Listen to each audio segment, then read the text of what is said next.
আসসালামু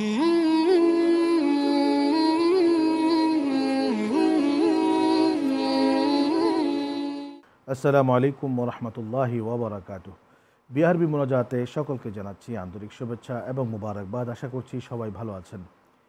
প্রিয় দর্শক, ইফতারকে সামনে নিয়ে আজকে আমরা প্রত্যেকেই মহান আল্লাহ রাব্বুল আলামিনের দরবারে এই বিষয়ে মোনাজাত করব যে মহান আল্লাহ রাব্বুল আলামিন আমাদের প্রত্যেকের হৃদয়গুলোকে নরম করে দেন এবং পরিশুদ্ধ করে দেন।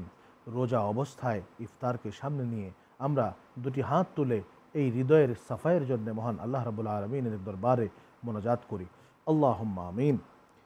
রব্বানা যালামনা আনফুসানা ওয়া ইল্লাম তাগফির লানা ওয়া তারহামনা লানাকুনান্না মিনাল খাসিরিন ওয়া তুব আলাইনা ইয়া মাওলানা ইন্নাকা আনতাত তাওয়াবুর রহিম।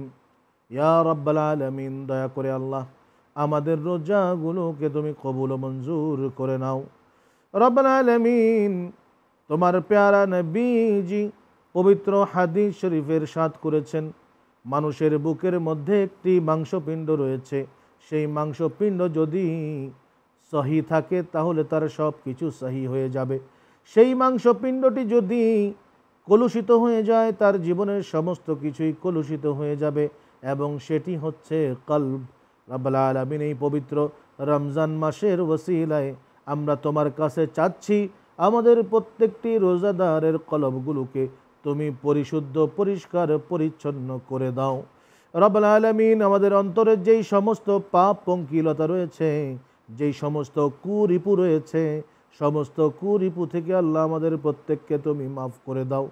এই রোজার ওসিলায়, রোজা রাখার মাধ্যমে আমাদের আত্মশুদ্ধি তুমি নসিব করে দাও। আয় রব্বুল আলামিন, এই আত্মশুদ্ধির মাধ্যমে আমরা প্রত্যেকেই তোমার প্রিয় বান্দা হিসেবে নিজেদের জীবনকে গড়ে তুলতে পারি, সেই তৌফিক তুমি দান করে দাও।